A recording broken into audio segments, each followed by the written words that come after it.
Hi Alan, I hope the stag do's going well. I'm really sorry that I'm not there. I'm really gutted that I'm not involved. But Hugh has asked me to put together a little tape answering some questions that you can watch over. So I'm just going to go straight into it. The first question is my favourite thing about Alan, about you. And I had trouble thinking about this, but then I just went into your room for some inspiration and reminders, and then I saw your CD collection, and we've got Bonkers, we've got Sharky playing at the moment, who I think is one of your favourite DJs, and yeah, this is definitely one of my favourite things about you, your eclectic and interesting taste in music, which pretty much is the soundtrack to my childhood. Not going out or anything like that, but listening through the walls, because you would just constantly play this stuff. It's not for me, but it's definitely my favourite thing about you. Anyway, the next one is the funniest thing I've ever seen Alan do. The funniest thing, it would have to be when we were in Malta, when you must have been 13 and I was 10. And to set the scene, I think it was like your first experience of alcohol, or maybe not. But you were in the Scotsman pub, which I'm sure you still remember, and you got completely drunk at the age of 13 or 14. So much so that we had to call one of our parents or someone responsible to get you home. And instead of choosing mum or dad, we chose our aunt. Thank God. And we thought you'd be composed or whatever enough to get through it, but you weren't at all. When Monica came to collect you, you were singing the whole way home that you're a fucking drunk Scotsman. And Monica loved that, and we all did. So that's one of the funniest things I've ever seen you do.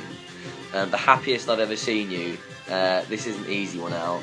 The happiest I've ever seen you is when you're with Naomi. So. The dumbest thing I've ever seen Alan do.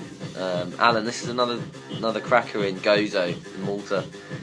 Again, you must have been about 13 or 12. I don't know if you remember it pretty well, but we were at the beach, and there was that ledge with a rope where you could fly off into the sea if you wanted to. And when you went on it, instead of letting go and flying into the sea, which is what you're supposed to do, I don't know why, but you didn't let go of the rope. You came back and smashed it and split your knee open on the ledge. We had to go to hospital to get some stitches. Yeah, that was pretty dumb, but we've all done dumb things. Anyway, Alan drives me crazy when is the next question. This is an extremely easy one, and it's one that Mum and Dad have seen a lot as well. It's basically on offer whenever there's a family meal or family event, and that's your mobile phone out. If there is battery in that thing, you are there's just no conversation with you whatsoever. So you drive us crazy with your mobile phone, but we still love you. Fourthly, my most memorable moment with Alan. I had to think about this, and I remembered out of the various club nights you've taken me to. Not Free Formation, not Make Me. This one was Turnmills, when it was closing down. Do you remember there were 3 nights, Friday, Saturday, Sunday? They had the headline acts going all weekend. I made the last 2, Friday, Saturday and Sunday, but you made all 3. And we had some good nights there, and I just remember you getting a trophy from Turnmills or the staff there for making all 3 nights. So that's pretty memorable. Lastly, Al, 5 words to describe you. First word is grey.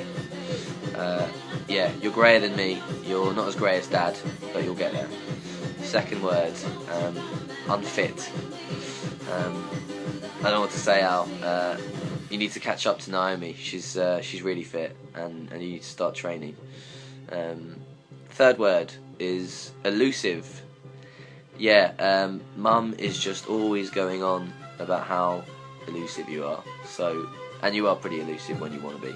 It's not a bad thing, but it's a word that describes you. fourth word out, a bit nicer now, supportive. You're whenever I need you, you're there. You're there to give me the support I need. It's not very often, but that's not the important thing. It's when when I need you, you're there. And the fifth thing is something that I love about you. It's that you're genuine. I think that's a really important quality, and I thought I'd end on that note. So I just wanted to say, have a great stag do. If it's Saturday night and you're watching this, I'll probably be in bed, so I can only really drink Lucozade. But I'll raise my flask if you can raise your whiskey or your Jack Daniels or your champagne or whatever. Have a great stag do out. I'll see you at the wedding.